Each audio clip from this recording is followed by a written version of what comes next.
Good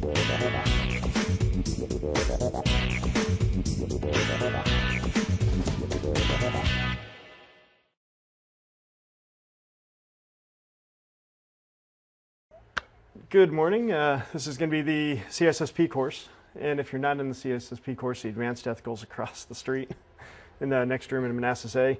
We usually do get a couple people that are either in that room and supposed to be in this one, and then vice versa. So just as a warning, this is the CISSP. There are no labs. It's all going to be lecture, so that's another fun part. Okay, testing material. We're going to cover the 10 domains of the CISSP. Things that we will be covering, of course, will be telecommunications. It's probably the biggest bulk of the CISSP as far as domains are considered. How many people here have the Net Plus or have studied for the Net Plus?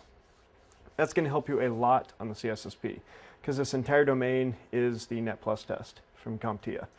Then we're going to do security management practices, of course, the AppSec, security development, the crypto.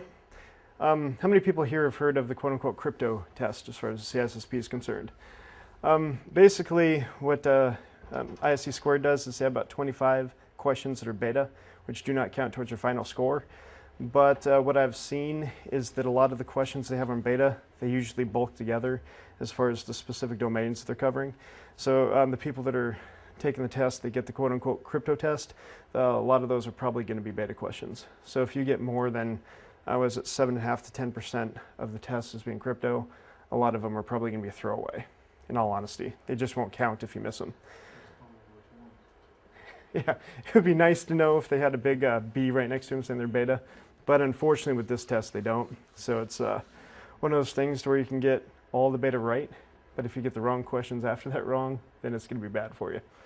But if you get all the beta wrong and get everything else right, it's going to be great.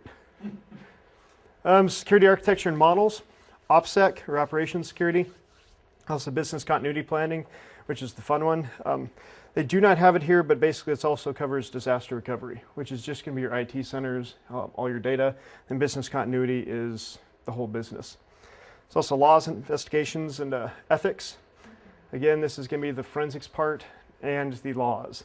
With the CISSP, you will have to memorize a lot of the cyber law that's out there, as far as, for example, like the Computer Fraud and Abuse Act in 1996, or that's when it was revised because it was originally written in '86. And like the Economic Espionage Act as well. So there's going to be a lot of content that basically you're just going to have to memorize. It's also physical security and access control and methodology. As far as physical security, that's another thing with the people that are the quote-unquote propeller heads or the techs that have a lot of experience in telecom and crypto or whatnot. Sometimes they do not have the experience in physical, which is probably one of the harder domains for most people, that and crypto. Okay, exam specs. It was 4 years full-time in the 3 years. Recently they changed it to you have to have 5 years full-time experience in 2 CBKs or more, or you can have a degree and it'd only be 4 years. So they basically made it a little bit more difficult to become a CISSP as far as experience and background goes. How many people here deal with the DoD 8570.1M? Which is going to be a reg that basically says that you have to have specific certifications to do specific job types. There's like the, for example, the IAM, which is Information Assurance Management, and IAT, which is Information Assurance Technical. On the first draft, they made it to where you had to have a CISSP or CISM if you're management, or a CISSP or a CISA if you're going to be technical. But the CISSP was basically all-encompassing. The second draft, they actually put in the CNDs, which are Computer Network Defense. And then they also had the service provider management. And I'll go ahead and bring up that document a little bit later. But basically it has it to where they have the CISSP associate. So if you don't have your 5 years or 4 years plus a degree, then basically you can still take the test, but it's going to be at the quote-unquote associate level. Until you finally get your experience in, then you become a full CISSP. And yes? Did you retake the test? No. You just have to keep up your CPEs, which are continuing professional education credits. Once you keep those up, then it just is a natural transgression. But one thing that they really push, though, is that you do have to have multiple domains now. And the CPEs. Used to be, they're relatively lax as far as you can have, say, 15 one year, and then 20 the next, and then fill up the rest in the next year. but they've really been pushing for you have to have a minimum of 20 per year now. And if you don't get the minimum of 20 per year, then you get your little email reminder saying you're going to lose your CISSP if you don't complete the minimum. And at the end of the 3-year period, or the 36-month period, you have to have 120 CPEs. And the CPEs are relatively easy to get. I know a lot of people wait to the last minute to get their CPEs, and there's a lot of free items as well. For example, you can do CBTs, or computer-based training. So if you do the Microsoft TechNet, a lot of times those will count as well. And basically it's a CPE per hour of the, or CPE for the CBT. Also, how many people here are members of like InfraGard or ISSA or any other security chapter? If you go to a meeting, again, that's going to be a CPE for 1 hour that you spend at the meeting. The majority of those are about 2 hours to 3 hours, especially if you volunteer to help set up. If you're a board member, that's even better because you get 40 CPEs per year that you're a board member of an information security related organization or entity. For example, I'm InfraGard Denver chapter, so I instantly get CPEs for that. Technically, I don't have to do anything outside of that. But unfortunately, though, I'm one of those addicts that's always doing something. So I have about, for the first 1.5 years of my session, I have over 1,800 CPEs. So, but yeah, 25 questions are going to be beta for research purposes. And usually these questions are going to be put into basically the pool. And if a lot of people fail those questions or specific ones, they end up taking them out. So it's one of those things to where they're testing the waters for the actual questions. What's really interesting about ISC Squared, they will actually have these SME groups or subject matter experts come together in a specific hotel or whatnot and stay there for 2 to 3 days. Basically, they go through what's called item writing workshops. In these item writing workshops, they'll have it to where, of course, you have, let's say, 15 people. They each write a few questions, and then they argue about the wording until it gets ironed out to where it's comfortable with everybody in the room, the wording for the specific questions. Then it goes from there, then it gets vetted by ISC Squared.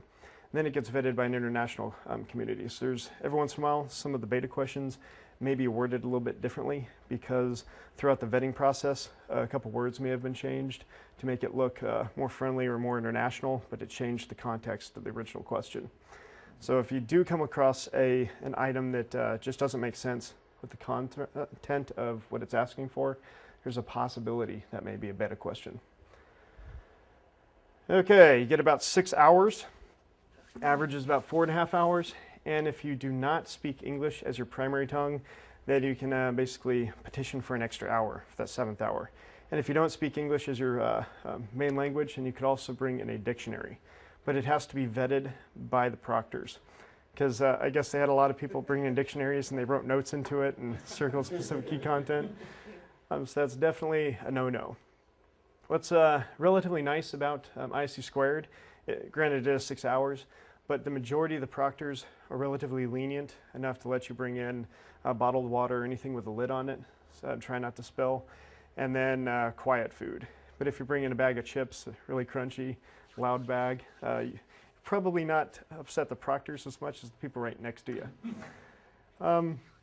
Another thing about the test, they usually have 3 versions of the test, basically meaning that you'll only be taking one of them, but they'll basically have like A, B, and C. So when you're sitting right there, somebody will get A, you'll get B, the next person sitting by you is going to get C. So if you copy off them, you are going to fail. That's the main reason they did that. And also, it's paper-based. So it's not going to be computer-based. The reason why they stay paper-based is because of security issue. I guess it's harder to run off with a stack of questions if it's on paper than it is sniffing the network. So with this said, be very careful about the number on the question that you're at and the number in the circle that you fill in. So I have heard cases, and I've seen one individual that went through, and I guess they got to the end, they were off by 1. I wasn't sure if they were off by 1 too many or 1 too less, but they actually left the test early, really ticked off because they didn't want to go through and fix the problem. They probably still had about an hour, hour and a half left on the test. So definitely be very careful on that, because a simple mistake like that can cost you the entire test, and it's an expensive test to take. It's a little bit more than your average Cisco test. And then there's multiple choices. One answer is correct. Another interesting thing about the test, it is a test on how to take a test. So you do have to memorize everything, but when it comes down to it, it's more of the trying to get in the mindset of the question asker or the person that wrote the question, because usually there's going to be 2 absolutely wrong answers and then 2 potentially correct answers. You want the best answer out of the 2. If you see 3 answers that are correct, it's probably a double negative question. So if you look at it and then all 3 are all encompassing, you reread the question, you may see a not or an only type statement to where it makes it to the one that was originally incorrect is going to be the correct one. So definitely be careful of the double negatives. They're not as common from my understanding as they used to be, but they're also putting in a lot of cross-domain questions. So they might slip in a few more crypto, covering, let's say, application security or things like that, or telco. Then as far as crypto goes, IPsec is something you will have to memorize because they love IPsec. Okay, basically, the people that have taken the exam, it's definitely a good idea to talk to them just to see how they fared with it. For example, if they thought it was difficult, almost everybody thinks it's difficult, but a lot of people say, well, yes, it was difficult because of the type of questions they're asking. Because like I mentioned before, they do vet almost all their questions, and it's an evolving test. So the test takers that took it, say, 2-3 years ago, may have a different experience than the ones that have recently taken it. Because, again, the questions are vetted out through the pool. Okay, some reasons why the exam is difficult. Covers a wide range of information. They call it the test that is 30,000 foot high, but also a mile wide and an inch deep. Because you have to know a little bit about everything, but you do not have to know the detailed specifics about the individual items. Granted, for example, like the telecommunications, you'll need to know subnetting, the different cable types, things like that, but you're not going to know how to configure a router. So it doesn't get granular enough to be quote-unquote the expert level, but it gets you wide enough to be at the management level. And that's the primary thing that this is for, is it's a management level certification. Even though the majority of propeller heads get it to become senior or whatnot. That's another thing with the CISSP. As far as marketing goes, it's probably the best security certification you can get because it's the most popular. And last time I looked at the stats, there's about 70,000 people worldwide that have it. And again, back to the 8570.1m, my understanding, or last time I read it, they're trying to get 110,000 people within the DoD to get CISSP certified, or IAT, IAM level 3 certified, which would be CISSP, CISM, CISA, and so forth by 2010. So again, there's a huge push for it, and definitely one I would suggest if you, by chance, do not pass it, it's going to be very valuable for if you take it again. But again, not to scare you too much, again, it's a test on how to take tests. You have 6 hours, so if you relax, you should be fine. It's also the one where, since there are so many questions, there's sacrificial ones as well. So when you take it, you come across one that you don't feel comfortable with, mark it, come back to it, it's paper. A lot of the questions will answer previous questions. So that's another fun thing about it. Because you'll come across quite a few things, for example, like IPsec that has a specific item, and they're asking you for the different type of protocols it uses. Let's say 30 pages later, you'll come across one very similar to that, specifically stating the protocols, and you can just go back to the other question. You can take notes, you just can't take the notes with you after the test. They also allow you to write all throughout your textbook. The textbook's the one that has your answers in it. You just can't take that with you as well. But yeah, the only one that's going to go through is going to be the thing goes to the Scantron with all the circles in it. It's one thing that, again, the proctor will be pushing you through is the circles. You want to make sure they're dark. But at first, probably not too dark, because if you want to change your answer, you might have to ask for whiteout. Same type of thing. They usually provide pencil sharpeners, but it's one of the things that I would definitely call the testing center prior to actually arriving there, just to make sure everything that you need. But usually they provide the pencils, pencil sharpener, everything like that. And usually it's not electric, so if you break your lead, it's not going to be an annoyance. Okay, type of questions. Very cognitive questions. You must understand the concept deeply to answer the questions properly. The majority of them are going to be at the mindset of you want least privilege, items like that. You want to mitigate risk to an acceptable level. I know it's not as bad as the CISM as far as the acceptable level portion, because they want you to know more of the mitigation strategies rather than where the acceptance is going to be lying. But that's the primary thing is that they really push throughout the CISSP, is if the item is worth putting mitigation or if you're just going to accept the item. For example, if it's a database with just colors of an application, chances are that's not going to be very valuable to an attacker. And if it's compromised, it's not going to be that big of an issue for the application. So you're not going to spend the same amount of resources as protecting the user database that actually has credit card numbers in it as well. Okay, this is a sample question. So who can get the answer? Which of the following is a reason to place security elements in a lower layer of the system's architecture? A, increases performance, provides a wider range of protection. B, increases performance and provides a more granular approach to access. C, allows for multitasking to not interfere or to be affected by the restrictions of the security elements. Or D, provides more control and flexibility in configuration of the user. What was it? Usually with security, you're not trying to increase the performance. You're trying to keep it at the same level of performance as it was while it was functioning. You're trying to make the security element transparent to the user, so they're not affected by the security control. So usually it's going to be, for example, yeah, probably C. Not to interfere or be affected by the restrictions of the security elements. And that's the primary thing that they want to push to, is that there's a lot of psychological aspects with security. If you put too much security in place, they can make the items more secure, of course, harder to get to, but the people are probably going to try to bypass it by default. For example, like user passwords. Those are a fun one. Passwords are more secure the longer they get. The caveat is the longer they get, the more likely they're going to be doing passphrases. And passphrases are going to be common words, sentences, things like that. They may change an A with an @ sign, but you're minimizing the scope with the characters that you're going to be putting in there with the longer the password. For example, the 15-character higher password with Windows NT. Basically, because of LM hash, you have to do 15 characters or higher to make sure it doesn't save a hash on the system, so that's relatively easy to crack.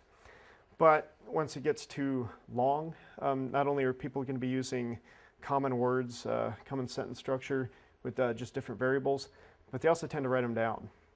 The sticky note is one of the biggest enemies of the information security realm. It's because usually people put a sticky note with a username and password on their computer monitor, sometimes underneath their keyboard, try to hide it. Sometimes if they have a file cabinet or a rollout drawer right on usually the right-hand side, it's going to be on the top shelf or the top drawer, in their wallet, their purse, items like that. And if it's in a wallet or a purse, usually they'll have a lot more information because they don't think anybody's going to steal their wallet or purse. And they'll have not only account information, such as username and password, but usually what it's associated with. And my favorite, especially from pen testing and the forensic side, is the good old text file. A lot of people will put their usernames and passwords in a text file or a doc file, though they won't encrypt it or anything like that. They'll also put the account information, usually on their desktop or their My Docs folder. Or sometimes, if they really try to hide it, it may be on the C drive or in the root folder. So that's definitely a fun one to play with.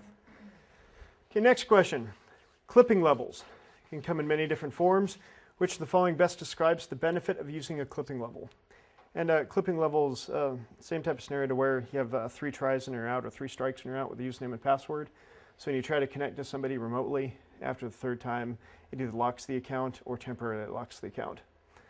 So A, detection of IP spoofing and resetting a configuration. B, alerting IT staff of attacks. C, reducing the amount of unauthorized users from logging into a system. Or D, reduction in investigation by the IT members. In this one, it's going to be C, reducing the amount of brute forcing or unauthorized access. Because if somebody's brute forcing it over and over by the 3rd time, especially if it has a 15-minute timeout, that usually breaks the majority of brute forcing programs out there. Okay, requirements. Like I mentioned before, they have changed that recently. It's actually in October, so it wasn't too terribly recently. But you have to have a minimum of 5 years of experience and 2 CBKs. And then, or you can have 1 degree, which substitutes as a year of experience. So 4 years and then a degree. A registration letter from IC², usually give you a candidate ID as well. Basically, it makes it to where you can take the test. And then you can write in booklets. Pencils will be supplied. The booklets are going to be the ones with 250 questions in it. And when you get on the site, the proctor is going to go through this as well, but you're not supposed to open up the booklet until the test actually starts. They do allow you, if you have a scratch paper, as soon as the test starts, to do a brain dump, and everything that's in your memory, just write it down. I know some people that does help as far as reminding them what's going to be covered on the test, because I know a lot of people will basically have it's called a mental reboot whenever they're taking the test and completely forget the majority of the stuff they've studied.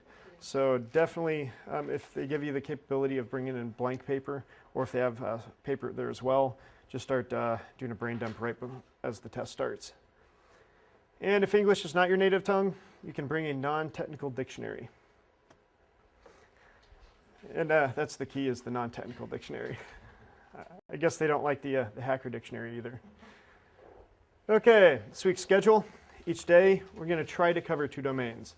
Some of the domains are bigger than others, so one day we might be able to cover a domain and a half. Next day, it might be 2.5 domains. But usually, we're going to try to end at the end of the day, which if we start at 8:30, is probably going to be 4:30 or 5.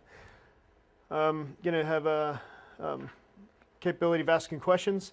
Again, 5 days of lecture. There are no labs in this class because the CISSP is not a technical test. I do suggest, how many people here are taking the CISSP at the end of the week or within the next month or 2? If you're taking it that soon, I would definitely suggest at night studying, at least probably half an hour to an hour a night. This is a very large test. We're going to cover everything that's going to be on the test, but the issue is if you don't study, it's a level of effort issue. A lot of people will go in there with the expectations, well, they took a boot camp, they didn't study the night before, they should be fine, and then have a rude awakening. So I definitely suggest taking time to study. There's another site out there. Actually, you have to sign in to get into it because they're trying to prevent spiders from getting everything. But how many people here have heard of CCCURE.org before? The site is actually a really nice site.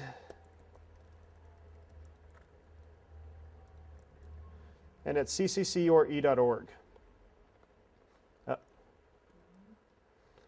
And again, I'll have this text file available for anybody that would like it.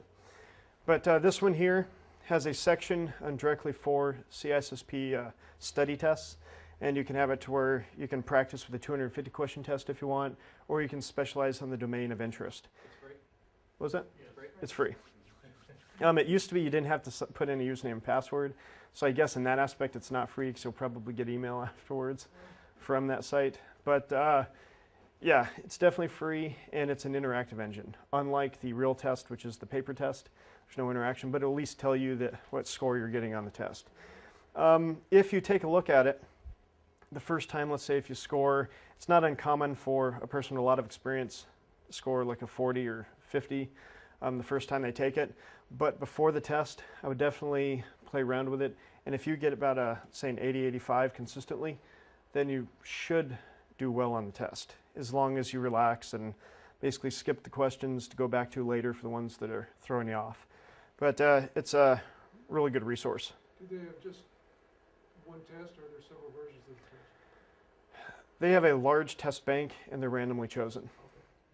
So, and then you can have it to where, like physical security, if you're weak on, you can not only pick physical security, but the difficulty of the question. And what's nice about this site is they'll actually have references to where the answers actually are. So they'll go through, and I guess on a technicality, the content on that site may differ from the actual test, just because the people that wrote the question may think differently than the 4 books that they reference on CCCURE. But generally, if you can get 80-85%, you should do fairly well on the CISSP test. The nice thing about the CISSP versus the bad thing, which is in both the same aspect, is that if you do fail, it gives you a mark out of where your strengths are and where your weaknesses are. So you know where to better push your study habits. However, if you pass, they don't tell you the score, they don't tell you your strengths or weaknesses, they just say, have fun. They give you your pass letter, usually in the form of an email, and then within 4 to 6 weeks you usually get your certification. But yeah, if you do fail, it does give you the strengths and weaknesses. How long do you find out after you take the exam whether you pass the test? Usually 4 to 6 weeks. However, again, depending on the moon, I guess, there have been cases to where people would find out within a week. And for example, at the beginning of, I think it was last year, or could have been this year, it's been a long time, but there was a rash of people that found in within a week. But traditionally, it's been 4 to 6 weeks. And that was probably because the mass insurgence of people taking it for the 8570. So that's one thing that, again, a lot of people are required to do for their job.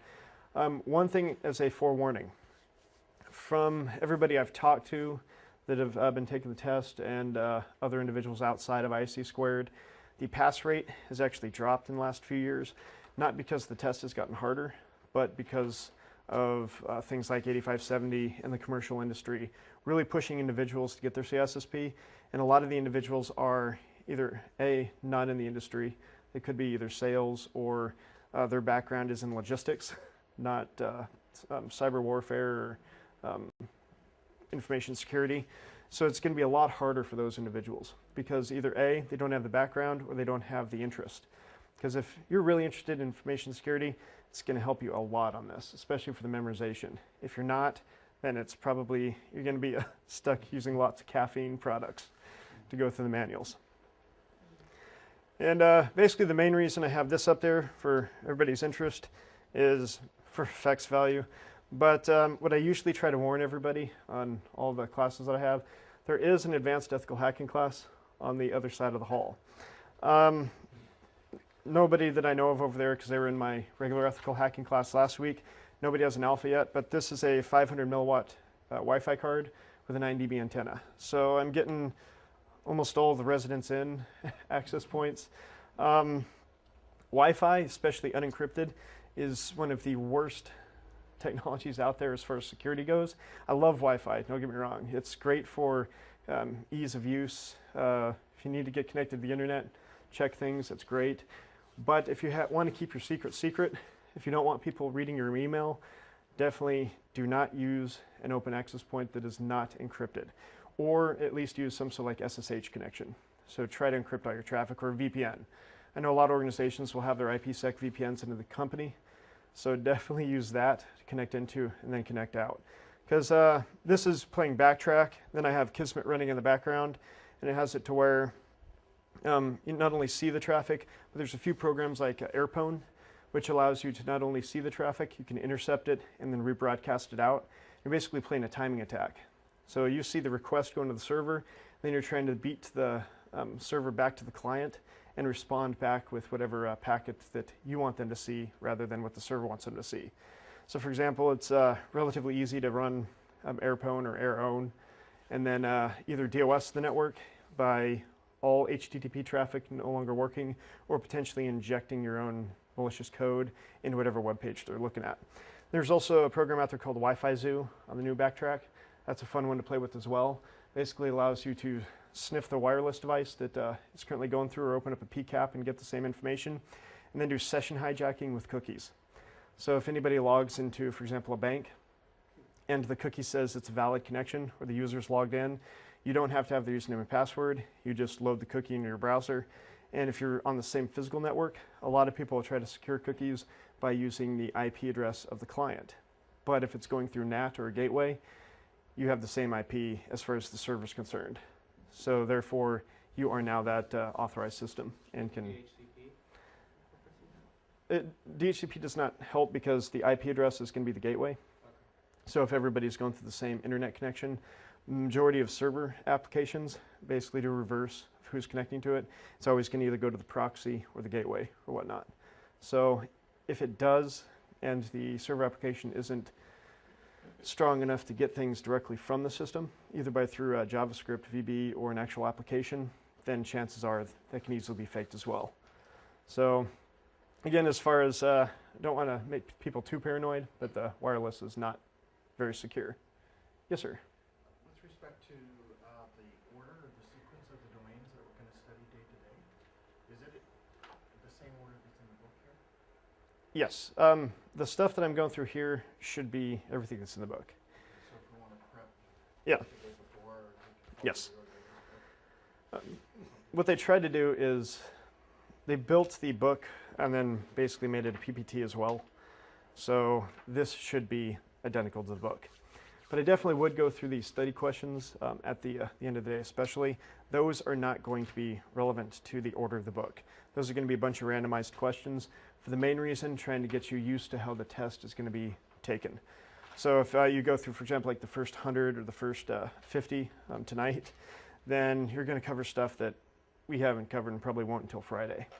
So just as a forewarning. I know that some people have made comments about that as far as it'd be easier, but it's actually trying to get you ready for how the test is going to be written.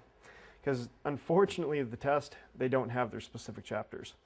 It's just going to be jumbled up. So you might get a crypto your first question, and then a physical security your second question, and so forth. So any questions so far? If not, let's go and get started. Good old security management.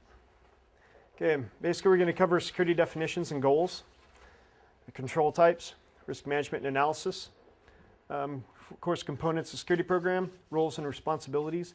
That's probably one of the biggest issues right there. I know a lot of organizations don't push, is that they may have, say, a group of individuals that have overabundant rights to do a lot of things. When it comes down to it, there's no specific roles and responsibilities for if anything happens, who's going to get the hit for it. Also information classification, employee management, and your good old information security awareness training. How many people have to deal with that? IA training also, depending on the entity that you're working for, could also be called OPSEC training. Basically makes it to where everything that you do is supposed to be at the paranoid level. This is one of the few fields where paranoia is your friend. There's actually a healthy level of paranoia that everybody should be focusing on, especially in a business environment. Seems like when people get into an area where they trust, which is usually home and work, they become a lot more lenient than they are just off in the real world. For example, if somebody were to ask you for maybe a social security number, potentially even credit card number, right out in the streets, chances are you're not going to give it to them. But you're more likely to give social security information if you're at work or whatnot, because there's a lot of entities or a lot of, for example, software products or programs that you'll be dealing with that specifically require your social to tie you back to database records, because they no longer filter by name, they only do by social. So that's one of the things that you'll come across is a lot of people are being trained badly. So you have to go and counter that bad training by good information security awareness training. For example, back to the Wi-Fi. If you're ever on an unsecured network or a network that you do not trust, if you ever see a certificate that comes through and says the certificate is bad, and it gives you the option of no, do not accept the certificate, yes, not recommended, but accept the certificate or cancel, you always want to hit no. Because chances are, if it's yes, somebody is sniffing the network, doing some sort of ARP poisoning and certificate spoofing. So as soon as you hit yes, now somebody else is probably going to be sniffing all of your traffic. The challenge with that is a lot of people have PKI certificates or PKI servers in-house, and the administrators don't go through and actually make it to where they're trusting their own domain. So now what they're doing is forcing everybody into the habit of, as soon as they see the pop-up box, hitting yes and instantly trusting it. So if you do that and somebody's listening that's a bad guy, they can now read everything that you're doing in clear text, even if it's through an HTTPS connection. Because you're connected to them with an encrypted connection, it decrypts it so they can sniff everything, and then they encrypt it from their system to the real server. So it's basically becoming a man in the middle.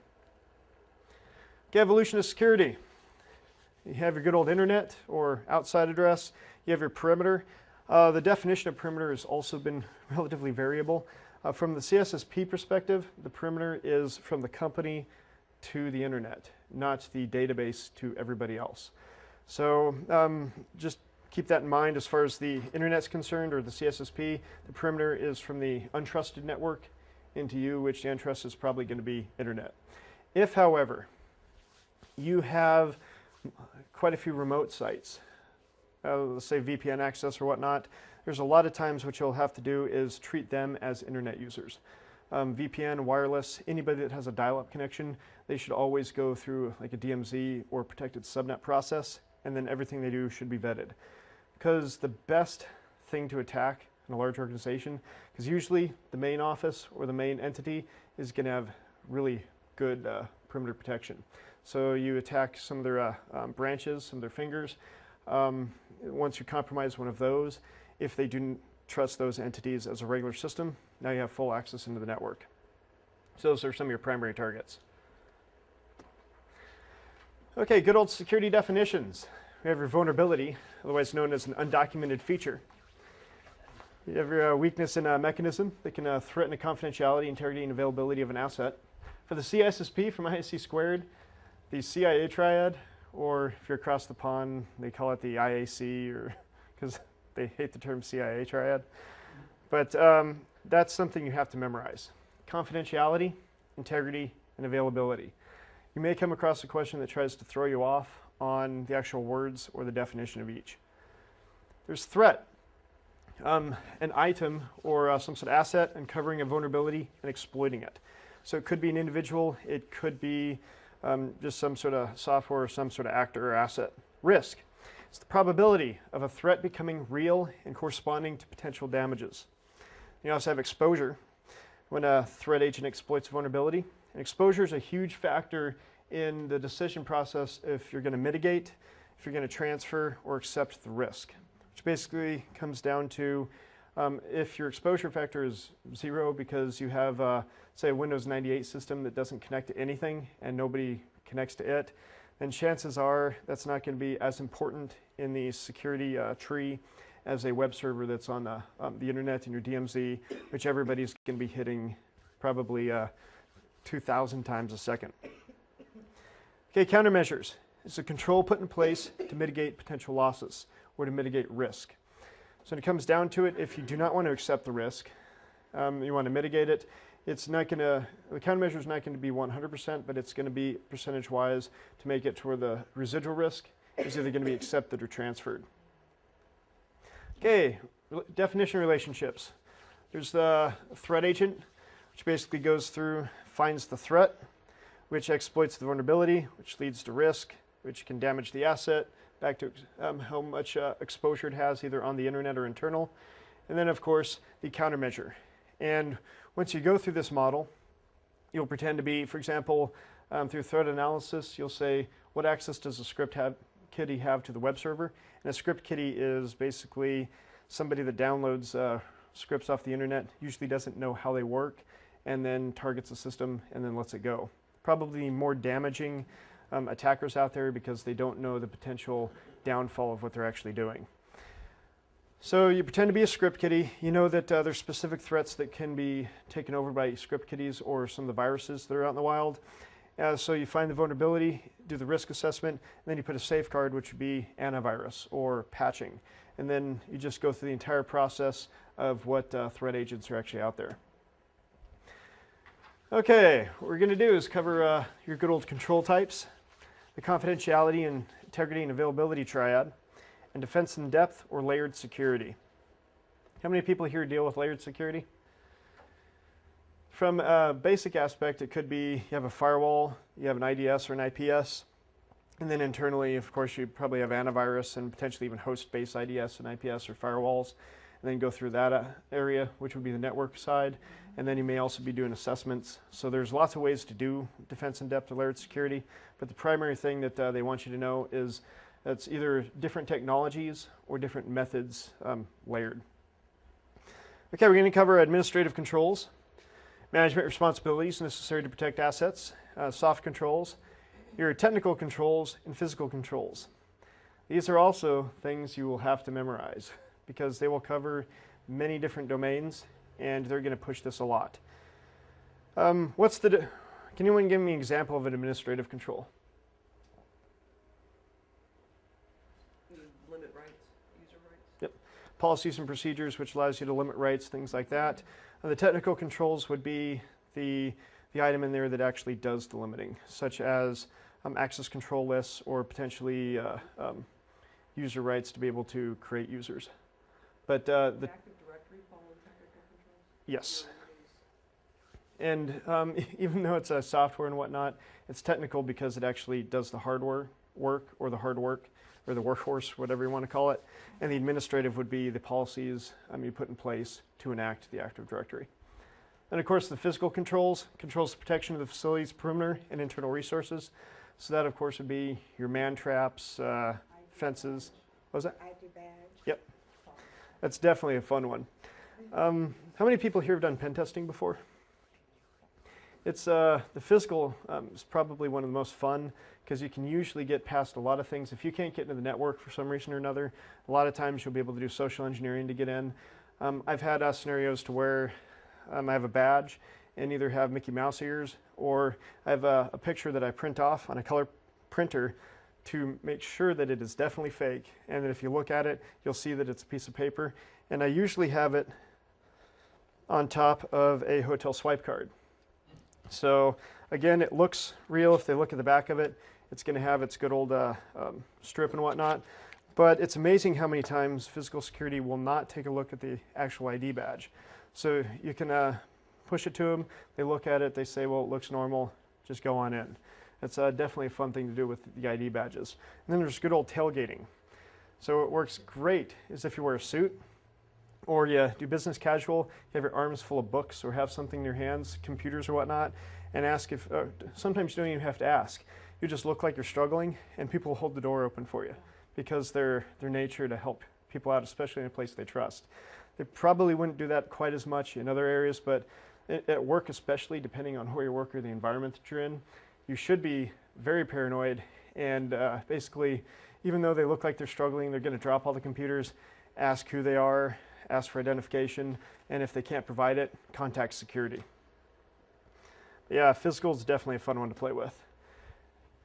Okay, soft controls. You have your policies, procedures, standards, and guidelines. Of course, there's employee management, testing, and drills. Of course, there's the good old the fire drill, and then there's also, for example, data recovery drills. So, for example, you say that say we lost a database. How fast is it going to take for us to back up or restore the backup for the database and go through things like that? There's also risk management and analysis, information classification, and of course your good old awareness training. And awareness training is probably the most cost-effective mechanism you can put in an organization because you're trying to train people on what not to do. And then going back to the PKI certificates, because I know a lot of organizations, especially probably people in here have come across that, is that if a PKI server is put up into the organization's area and they don't trust on the system, basically they're training them the wrong way to trust something they shouldn't trust. And then of course information classification works in both the commercial sector and the government sector. For example, the good old Economic Espionage Act. That basically states that if somebody steals a trade secret and makes a profit on it, either sells it to somebody within the US or a foreign entity, which is going to be a different level of punishment. But basically, they can get arrested or fined by the Economic Espionage Act of 1986. With that being said, if the organization sees that as being a quote-unquote trade secret, but they don't protect it as such, and they don't mark the classification on the information as such, then it is not a trade secret.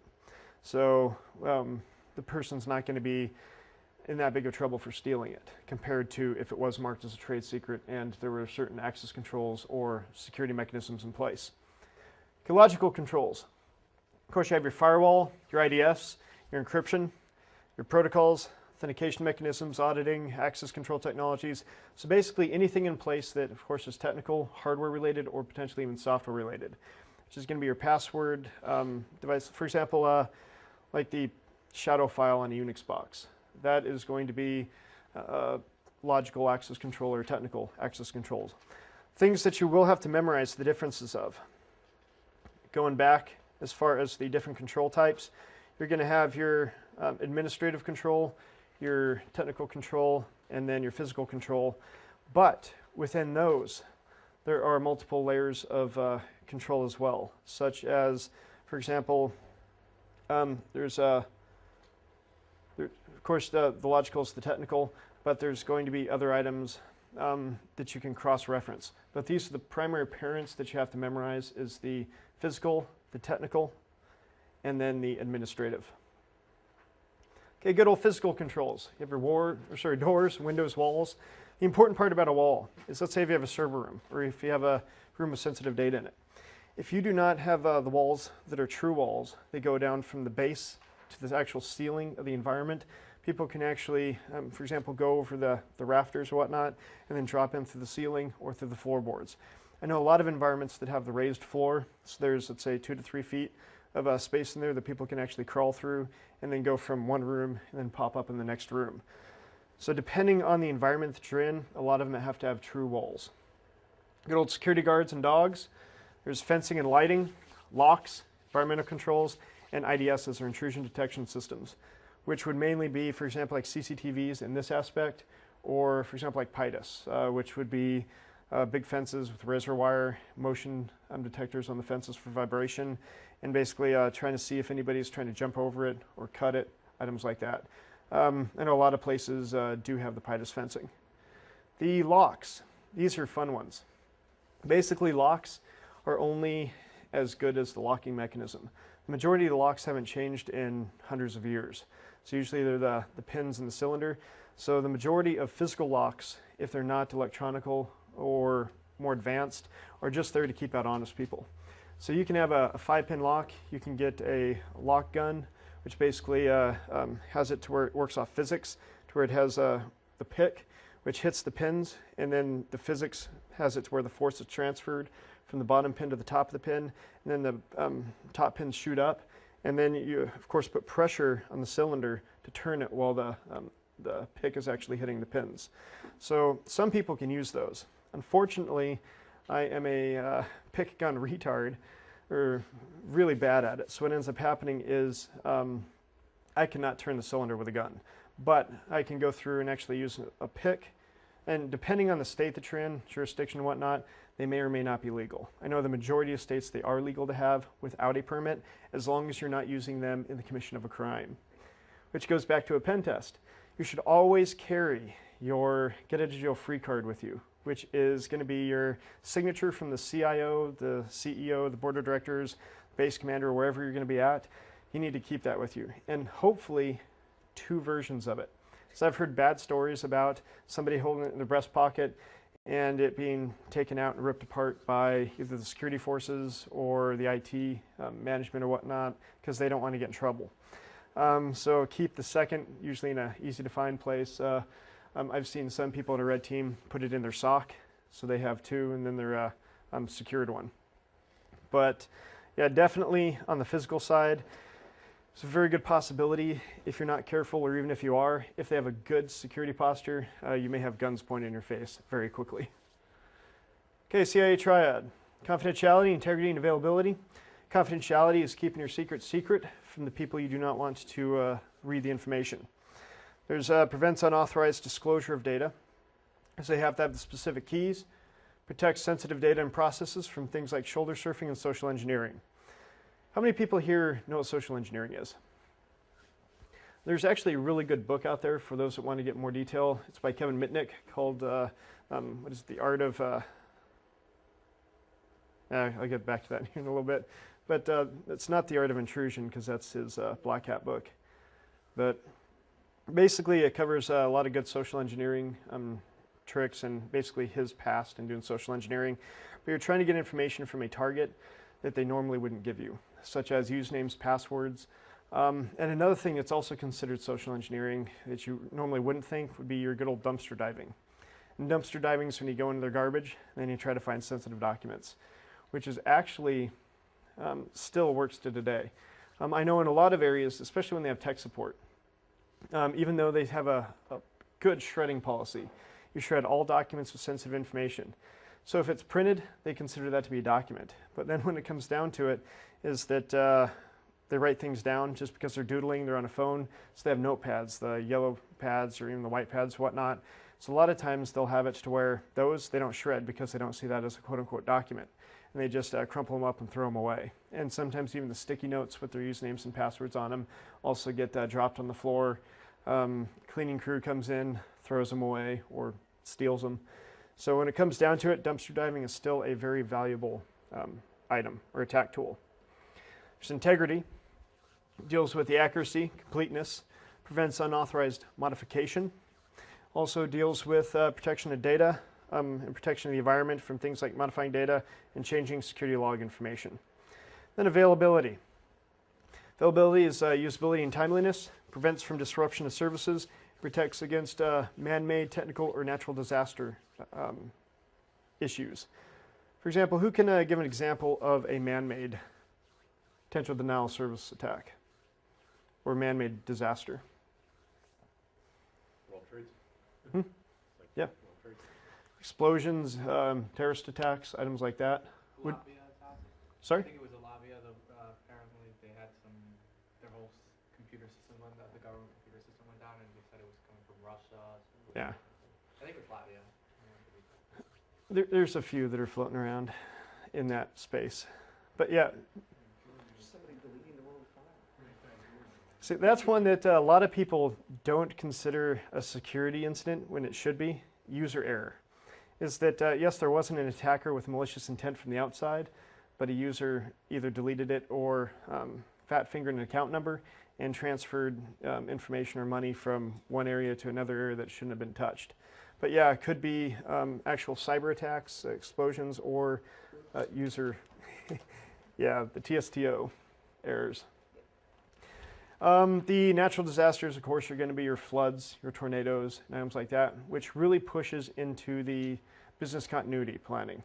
Because a lot of people will choose a location and not do the research of what natural disasters happen in that location. So for example, if they chose Florida because they like the area, but they don't consider hurricanes. And if they don't build their organization or entity to withstand hurricanes and potential flooding, then for one thing, they're not showing their due care and their due diligence, but they're in probably for a world of hurt. Same thing, for example, lived in Montana for a while. If people were not counting on blizzards, frozen pipes, items like that, which could also cause flooding in a data center, that's going to be a huge issue as well. It's also a failure of a competence or a device or components, also competence. Then also denial of service attacks. There's several different types of denial of service attacks. The primary one that's most effective, especially today, is legitimate connection from an illegitimate user. For example, these good old DDoSs, or distributed denial of service attacks. Somebody would have a botnet. What they do is make a legitimate connection to, let's say, port 80 on a specific IP address. When they do it, they're just waiting for the timeout, which could be 30 to 90 seconds. Average is usually about 90 on a lot of the web servers out there today because they think it's a legitimate browser. You can even pretend to be a legitimate browser, such as sending, let's say, user information, pretending, let's say, you're a Mozilla versus IE or whatnot. And then you just leave that connection open and then make more connections. If you have a botnet with 10,000 systems, let's say you make 100 connections from each computer, you can easily take up all the available resources from that web server if they don't have good, say, quality of service or load balancing. So if a system or a web server only has one IP address, you can take it down with ease with a botnet of 10,000. But if you're a large organization that has 400 servers that are all doing load balancing, chances are if they're attacking the domain, you're not going to be able to take it down with any relative ease. Because the whole issue is to make the attack more expensive for the defender than it is for the attacker. Which if you have more bandwidth, it's going to be less expensive for you percentage-wise than them. Another one is, let's say if they have a T1 and you have a T3, or if you have fiber connection, have lots more bandwidth than they do, make a data transfer and then just take up all of their available bandwidth. So that's another form of denial of service attack. And usually when those happen, it's because of misconfigurations of the network where they didn't do a QoS. For example, let's say if they have VoIP and they have several other protocols that are going through and they didn't specifically say, okay, 20% of the pipe is going to be for VoIP, 20% for data transfer, 20% for web traffic. So if you take up 100% of their pipe, you now just took down their phone system as well sometimes. Okay, good old layer approach. Either security in layers or defense in depth. Basically provide layers of defense the attacker must compromise before accessing an asset. Provides, this is not relying upon just one control, I've seen a lot of people would go through, and for example, they'd have their Cisco PICs on the outside, and then they'd have some other firewall on the inside, such as either Sonic or choose your poison type of firewall or whatnot, to where if they do an exploit on one iOS or one operating system of hardware, the same exploit is not going to work on the internal layer. So that is one, even though they're the same devices, such as firewall, it's different technology or different operating systems. And also understanding that compromising one layer may take place and having a backup to compensate for this. Another issue too is, for example, if you have your firewall, let's say if you have a bunch of VPN users, they go into a protected subnet, and then from within that VPN, of course, you're going to have, if it's IPsec, full ports availability and whatnot. You can have it to where, now from there you have an ACL where only port 80 is allowed through. So they can get to web pages, or port 443, so they can get to encrypted web pages. Okay, building foundation. The security program. Basically, the blueprint of a security program is what's very important for an organization, because that's going to eventually become the baseline where you want to get to. How many people here deal with CNA, or certification and accreditation? It's definitely a fun thing to do. So those of you who haven't, certification is basically you write down on paper or your contract where you want to be in the security posture. So for example, on the CMM, let's say you want to be CMM level 4, which is security posture of, say, manage, or it's not optimized, but you want to make sure everything's documented and so forth. So once all the policies and procedures are in place, you go through and then you want to make sure all of your systems meet that baseline. Once they meet the baseline, then it's quote unquote certified if it goes through the audit process and finds out that everything's good to go. And then the accreditation portion is the owner, the DAA, or the CIO, or whoever's the responsible for the network signs off on it. And then what you're supposed to do from within there, within the security program, because you already have the baseline set, is then test it every so often to make sure that people haven't gone underneath the baseline. So it's always at a minimum of that baseline. Okay, the building security foundation. Again, the security program hits back to the security baseline. Enterprise security. Management's expectations, basically mitigate risk, user productivity, and cost. User productivity is a huge issue, especially you can make an environment a lot more secure, but if it's going to cause people to be less productive, then it's actually going to be a big issue. For example, the cost will go back down to how productive they are. For example, let's say if you have CCTVs in an area. A lot of people get paranoid if they're not used to it, especially if it's the first time, and if it's right next to their cubicle, watching what's on their monitor, they're not probably going to be as productive as they would have if the CCTV was not pointing at their system. And then also, security should not get in the way of productivity. As far as I know, one area that I was working at, they had this man trap. So before, you have to give your ID to the guards just to get into the area you park, and then to go further into the area, you have to go through this portal, which had a man trap, which had several biometric sensors on it. It had the weight, and then it also had a retina scanner, and then it had your swipe card that you had to put your PIN in. And then you have to go through, and then they validate you are who you are. If things fail, then they send somebody out there to basically either A, let you out, or B, authenticate you. The issue with that is, because there was a retina scanner, a lot of people did not want to use the retina scanner because the potential damage their eyes. It wasn't proven that it could damage their eyes, but there were pilots on there that threw the excuse that they would not go through that. So they ended up turning off part of the biometrics, but they still kept the weight sensor. So basically it gave you 25 pounds. So a lot of people were probably failing right after Thanksgiving and Christmas. But it's one of the things to where too much security could prohibit the entry. And of course, cost. Management assumes that security is always built in. That's hardly the case, especially in programming. A lot of times you get a bunch of software developers, and from the management perspective, they think it's going to automatically cover A, B, C, and D. But the majority of programmers only have specific time or budget. They just want the functionality there. They're not going to be putting in the access control unless you specifically tell them to, and then a lot of the other items, because that's going to be above and beyond just even natural training, especially people that come right out of the educational system. The majority of programming classes are specifically there for, say, build a database, not build a database securely, because that would be a completely separate class. But I've seen a lot of scenarios where people would hire a software development firm, come out with an item, and it was supposed to be FIPS 140-2 compliant, but they actually didn't go through that in the specs of the software development. So what ended up happening is they went to the company and of course said why it should have been. They said it wasn't in the contract, and then it came back down to either A, the organization fixes the code by revising the contract, or B, the organization does some sort of other method to encrypt the data going from point A to point B, which it could be an VPN using IPsec or SSH or whatnot.